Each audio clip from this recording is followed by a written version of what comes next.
কোনো চিকিৎসকই চায় না যে তার কোনো রোগী মারা যাক বা একটা খারাপ অবস্থার সৃষ্টি হোক।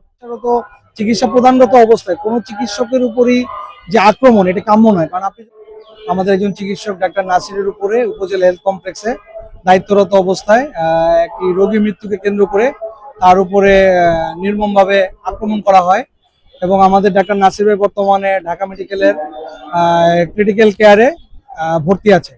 ওনার অবস্থা বেশ আশঙ্কাজনক। তো সেই ডাক্তারের উপর আক্রমণ, চিকিৎসকদের উপরে চিকিৎসা প্রদানরত অবস্থায় আক্রমণ, বিভিন্ন ঘটনার পরিপ্রেক্ষিতে থেকে চিকিৎসককে দোষারোপ করা, রোগীর মৃত্যুকে কেন্দ্র করে বিভিন্ন ধরনের যে মানে বিভিন্ন ধরনের যে পরিস্থিতি, উদ্ভুত পরিস্থিতি তৈরি হয়, তারই প্রতিবাদে আমাদের সেন্ট্রাল ড্যাবের উদ্যোগে আজকের এই মানববন্ধন আয়োজন করা হয়েছে। আজকে মূলত আমরা ড্যাবের উদ্যোগে যে মানববন্ধন হচ্ছে, আমাদের মূল দাবি হচ্ছে যে আমরা এই সর্বশেষ যে আমাদের ডাক্তার নাসিরুর যে আক্রমণটি হলো, এটা সুষ্ঠু তদন্ত এবং বিচার চাই। কারণ আপনি যখন কোনো চিকিৎসকের উপর আক্রমণ করবেন, এটি কিন্তু সারা দেশের চিকিৎসকদের উপর একটা এফেক্ট ফেলে। কারণ ইমার্জেন্সির যে কোনো পেশেন্টকে, সেটা শিশু হোক, বৃদ্ধ হোক, যে কোনো সাধারণ রোগী হোক, ইমার্জেন্সি চিকিৎসা প্রদানটা হচ্ছে ইমার্জেন্সি অবস্থায়। এখানে একজন চিকিৎসককে সর্বোচ্চ রিস্ক নিয়েই তার মেধা, প্রজ্ঞা, জ্ঞানকে ব্যবহার করে চিকিৎসা প্রদান করতে হয়। সেক্ষেত্রে রিস্ক থেকেই যায়। সেক্ষেত্রে সবসময় যে একজন চিকিৎসকের পক্ষে এত স্বল্প ইকুইপমেন্ট, এত স্বল্প জনবল দিয়ে যে সে সফলকাম হতে পারে তা কিন্তু নয়। সেক্ষেত্রে দুর্ঘটনা ঘটে, যা আমাদের যদি কোনো মৃত্যুর ঘটনা ঘটেও থাকে, সেটা আমাদের চিকিৎসার জন্য দুঃখজনক। আমরা অনেক দুঃখ প্রকাশ করে থাকি। বাট কোনো চিকিৎসকই চায় না যে তার কোনো রোগী মারা যাক বা একটা খারাপ অবস্থার সৃষ্টি হোক।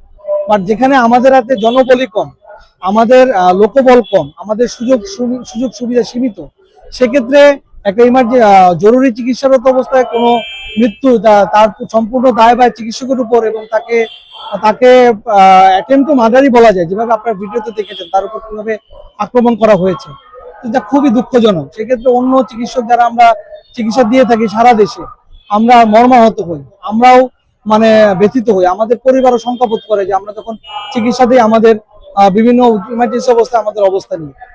তো সেক্ষেত্রে এগুলো বন্ধ হওয়া অতি জরুরি প্রয়োজন। আমাদের পেশেন্ট পার্টি যারা আমাদের সেবা নিয়ে থাকেন, তাদেরও বুঝতে হবে যে একজন চিকিৎসক কত সীমিত পরিসরে এই সেবাগুলো প্রদান করে থাকেন। সরকারের প্রতি বিনীত অনুরোধ যে খুব দ্রুত একটি চিকিৎসা সুরক্ষা আইন প্রয়োজন, খুবই দ্রুত। চিকিৎসা সুরক্ষা আইন ব্যতীত আপনি কখনোই সম্ভব হবে না যে এই ধরনের অনাচার বা অন্যায়ভাবে চিকিৎসকের উপর হামলা বন্ধ করা। আপনি যে চিকিৎসকের কোনো ভুল থেকে থাকে, সেখানে মেডিকেল লিগ্যাল আইন আছে, বিএমডিসি আছে, রাষ্ট্র আছে, বিভিন্ন ধরনের প্রসিডিউর আছে, আপনি সেই প্রসিডিউরে যান। আপনি বিনা তদন্তে, বিনা ইয়েতে আপনি কখনোই কোনো চিকিৎসককে হত্যার জন্য দায়ী। আমার তো মনে হয় না যে একমাত্র মানসিকভাবে অসুস্থ বাদে কোনো চিকিৎসক চাবে না যে তার রোগীটাকে মারা যাক বা হত্যার জন্য দায়ী। এভাবে পৃথিবীর কোথাও আমার মনে হয় না যে এই ধরনের পরিস্থিতি সৃষ্টি হয়। তাই এই ব্যাপারে আপনাদের সকলের সহযোগিতা প্রয়োজন। আপনারা জিনিসটা পজিটিভলি দেখবেন, চিকিৎসকদের সহায়তা করবেন। চিকিৎসকদের সহায়তা করলে আরো দ্রুত চিকিৎসা প্রদান করা তার পক্ষে সম্ভব হয়। কারণ একটা ইমার্জেন্সি সিচুয়েশনে যখন একটা মারামারি বা একটা একটা অনাকাঙ্ক্ষিত পরিস্থিতি সৃষ্টি হয়, অন্য